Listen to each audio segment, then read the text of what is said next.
Allongés dans la barque, les deux hommes restèrent un long moment silencieux. L'embarcation dérivait lentement, portée par un faible courant qui la ramenait insensiblement vers le château. On distingua bientôt une rumeur lointaine, rendue indécise par le clapotis de l'eau. Dérangé dans sa rêverie, Rousseau ouvrit les yeux et se redressa à demi. « Le bal a commencé sans vous, mon ami. » Franqueuil eut un geste là et maugréa. « Bon, ne sommes-nous pas mieux ici, à canoter sur cette paisible rivière ?» Rousseau ne répondit pas. Au détour d'un bosquet, malgré l'obscurité, les contours majestueux de Chenonceau commençaient à se dessiner dans le ciel nocturne. Surplombant les eaux du Cher dans le prolongement du principal corps de bâtiment, la salle de réception s'étendait entre les deux rives. Comme il faisait chaud, on avait ouvert toutes les fenêtres en grand, et Jean-Jacques reconnaître les accords d'une contredanse. Et en fait, on se retrouve beaucoup justement avec des descriptions sur la nature, sur les personnages. Et c'est aussi ce qui rend extrêmement vivant et vivace le récit. Je tenais beaucoup à ce début parce je cherchais l'image d'un Rousseau emporté un petit peu malgré lui par le courant. C'est vrai que le château de Chenonceau m'a fourni l'occasion de le faire canoter sur le Cher en compagnie de Franqueuil. Pour ce qui est de la nature, on va la retrouver puisque le premier tome se partage entre Paris, puis le château de la Chevrette, donc au nord de Paris, à Montmorency, château qui malheureusement a disparu, et château dans lequel Rousseau va répondre à l'invitation de Madame d'Épinay au mois d'avril 1756. Et c'est le moment où il va définitivement tourner le dos à Paris. Je me suis souvent rendu à Montmorency pour humer l'air des lieux. Malheureusement, c'est extrêmement décevant de voir qu'il ne reste pratiquement plus rien de ce qu'on appelait à l'époque le Versailles d'Euillois. Ouais. Olivier Marchal, justement, ce récit, on retrouve tous les personnages. On parlait de Diderot qui va jouer un rôle quand même très important. Et ces masques, il y a quand même un sacré complot derrière.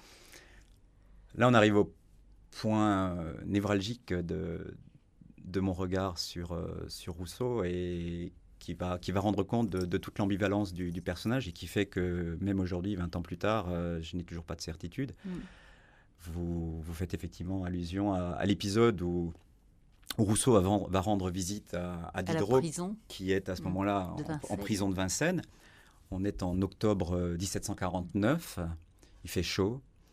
Rousseau arrive avec un journal sous le bras, le Mercure de France, et dans ce journal, un concours littéraire proposé par l'Académie de Dijon sur les sciences et les arts. Est-ce que le progrès des sciences rend l'homme meilleur? Alors évidemment, on est à la période de la naissance de l'encyclopédie des sciences triomphantes, et Rousseau arrive avec ce journal auprès de son ami Diderot, et à partir de ce moment-là, on a véritablement deux versions qui vont s'affronter, puisque celle de Rousseau est connue. Il raconte l'illumination, il la raconte presque comme une conversion de saint, c'est-à-dire soudain j'ai vu une lumière et j'ai compris toute ma pensée en une seconde. Et il va prendre donc, lui, dans ses ouvrages ultérieurs, le parti de dénoncer le progrès, notamment dans l'art de vivre, dans l'hypocrisie de la société mondaine.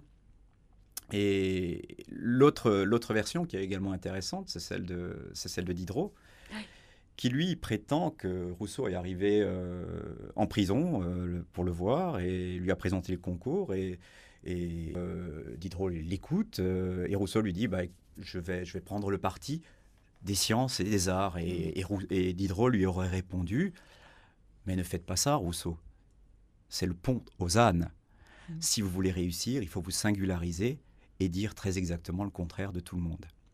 Donc là, on a la naissance de deux personnages, de deux Rousseau, soit le Rousseau Tartuffe, sophiste, menteur, fourbe, que décrivent Voltaire, Diderot, d'Alembert, soit effectivement le Rousseau authentique, tel qu'il se décrit lui-même, notamment dans les Confessions, que ce jour-là, je suis redevenu moi-même, celui que je n'aurais jamais dû cesser d'être.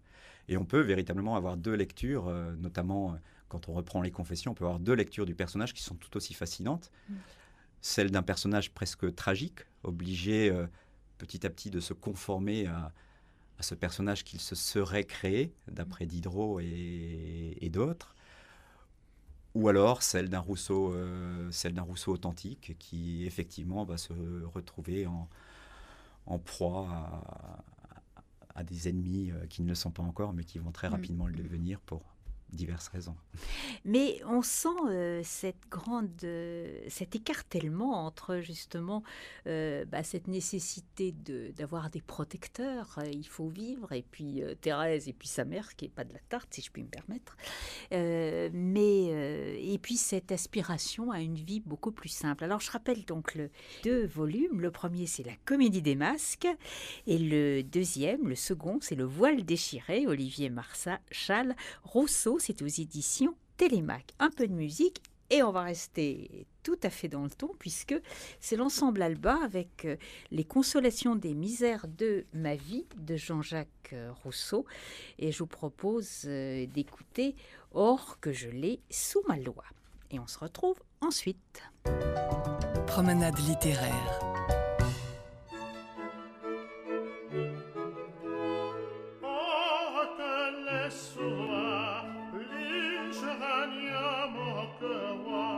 C'est fortune qui donne de sceptre, empire et couronne, mais le cœur et le trône ouvre s'asseoir mon amour. Adieu, adieu, visage de cour.